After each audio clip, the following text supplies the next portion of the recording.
Alright, peace fam, Queen here. In this video, we're going to talk a little bit about how the United States and its regulators, its organized crime leaders, SEC in particularly, is really hindering the innovation of the Bitcoin and cryptocurrency technology.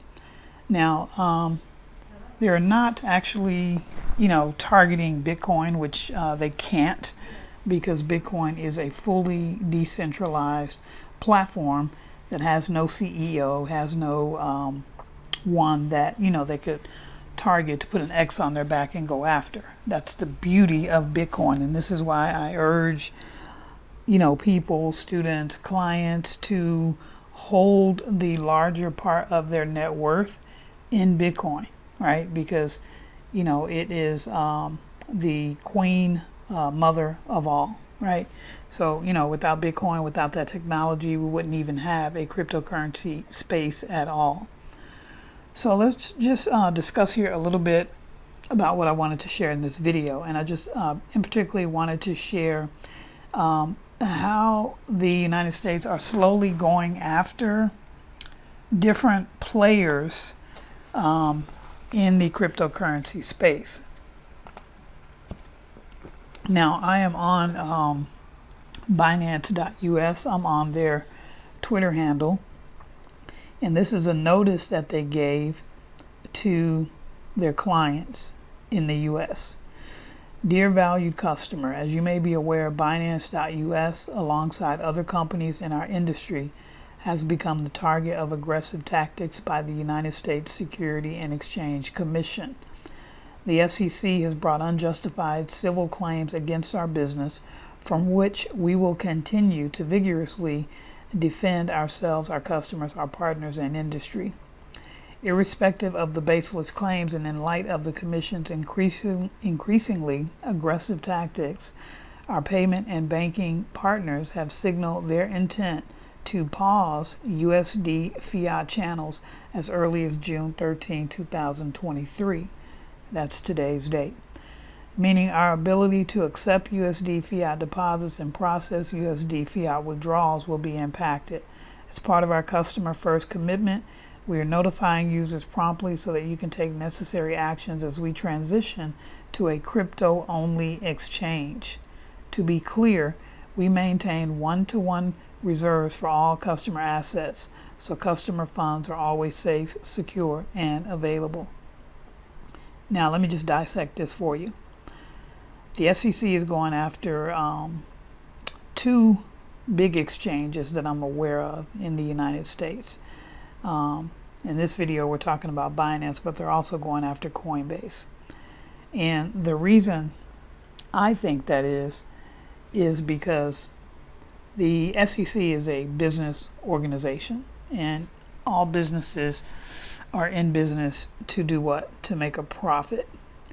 I suspect that they are using their force to milk money out of these entities.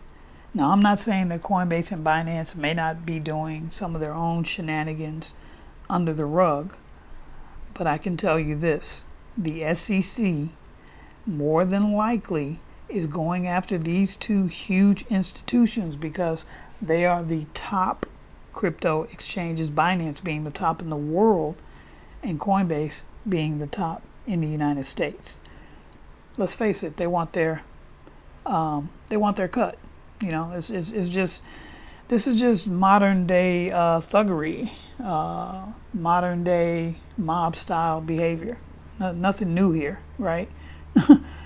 Please note the following changes that will impact the platform. Okay, so if you are a Binance.us customer, you're going to be impacted because you're not going to be able to make deposits into your Binance.us account, and you're not going to be able to make withdrawals out of that account. The only thing that you can do at this point is trade crypto to crypto. Okay, you're not going to be able to deal in USD because who controls the USD? It's a national currency. It's controlled by the national authorities, SEC, and the government within the United States. Okay, I'm not going to read all of the rest of these bullets. You can actually go to Binance's US Twitter handle and you can read this yourself. If you're a Binance.us customer, I'm quite sure you receive this notice inside your email or when you log into your account. So what are some of the things that you can do if you're stuck under this regime in the US that is doing everything that they can to halt innovation and to halt crypto and to so-called protect you, but really is throwing up red tape everywhere they possibly can to keep you from making investments that would yield you more returns than what's currently available with your traditional US type of investments. What are some of the things that you can do? Well, firstly, you can move, right? Like you can literally move outside of the United States, right? And come under another more, crypto friendly jurisdiction. You can move out of the country. It's not too far fetched. A lot of people are doing that. You can also move, if you're in the US, you can move to places that are close to the US but more crypto friendly. One of them in particular is Puerto Rico. Very crypto friendly jurisdiction that's really close to the United States. You don't even need to have a passport, if you're a US citizen, to go to that particular jurisdiction. But, probably say, well, okay, I can't do all of that, just to avoid, these type of shenanigans that they're playing, these type of games. What are some of the other things that I can do? Well, you can use VPNs, virtual private networks. Google it and see how those operate. In addition to that, you can use decentralized exchanges, right?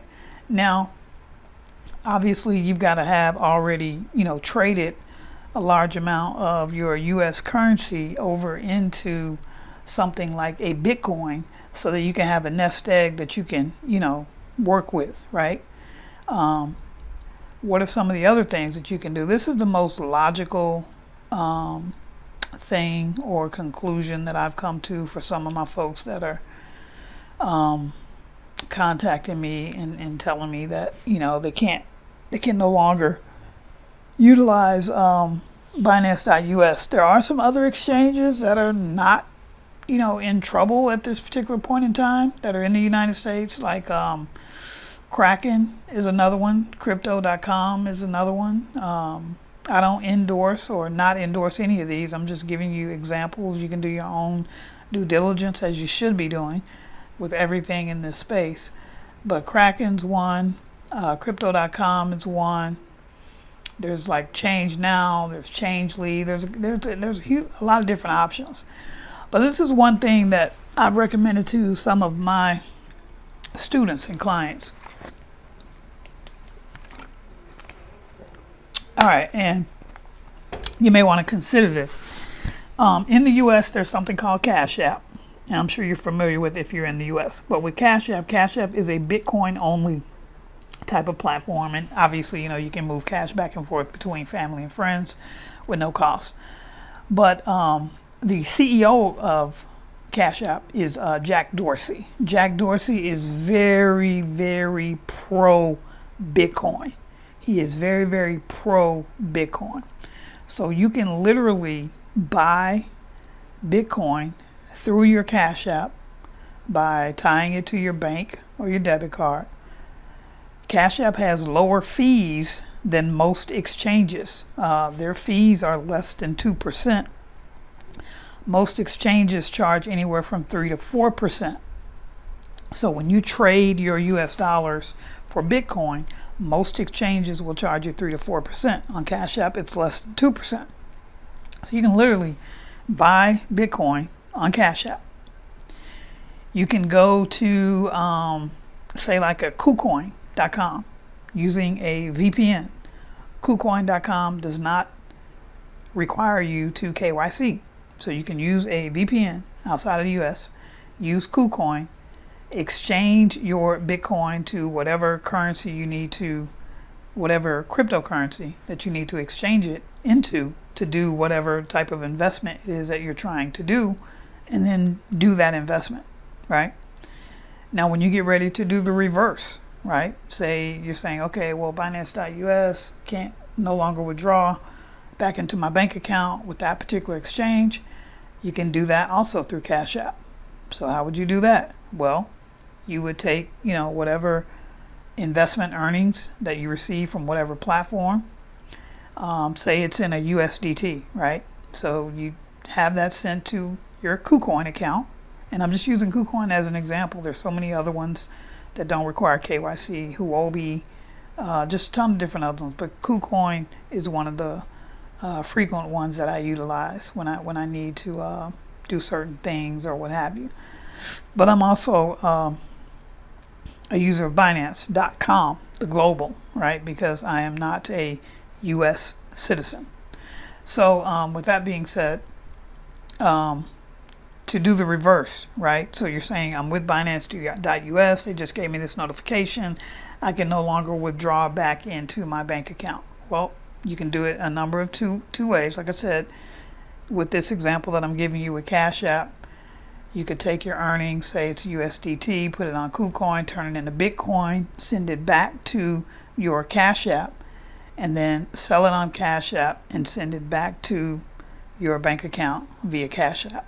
Okay, but you can also, like I said, these other platforms that are still, operating under U.S. jurisdictions, but they're not under the green light or red light, I should say, of the SEC or any other type of authoritative regime currently, because I'm thinking pretty soon they're going to go after every single exchange operating outside of the U.S.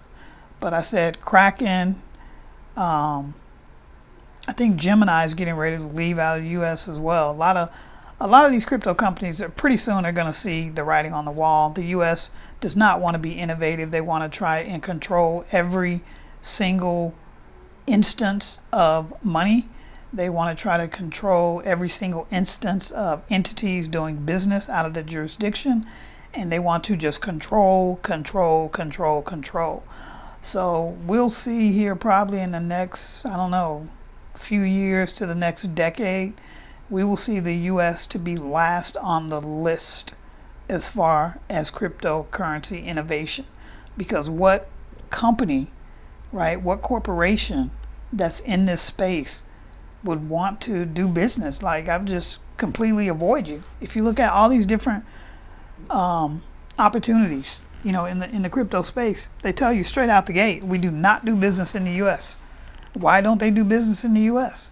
Because they don't want to go through all the red tape, all the hoopla, and all of the fines and all of this kind of stuff dealing with the U.S. jurisdiction. Okay, so it's bad for you as a consumer, as a cryptocurrency Bitcoin investor. It's bad for you, if you're in that U.S. jurisdiction. It's not about any type of protection, so-called, that they try to disguise all of this stuff about. It's about them making money at the end of the day. But you have to do what's best for you in your investment portfolio, right? So you have to be creative. You have to think outside of the box.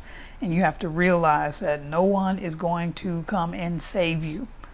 I don't care what 3 letters they have in their name as your protector. No one is coming to save you. So you need to do as much due diligence, as much research as possible so that you can save yourself. Bitcoin was created so that individuals could finally embrace financial sovereignty, right?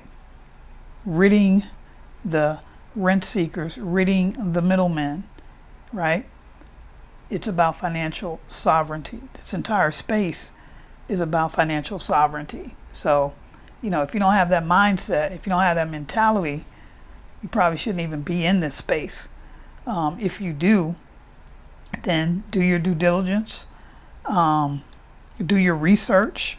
I'll actually leave the comments open on this video. I don't do that quite a bit because there are too many trolls and stupid people out there in the world, and I don't have time for that. So I typically will close comments, but I'll leave the comments open for this.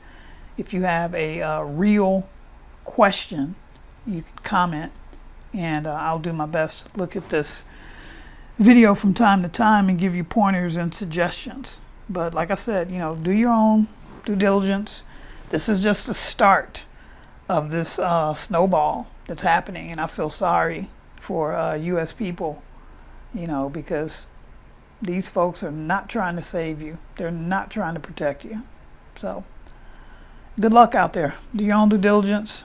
Do your own research. Become your own financial savior. See you in the next video.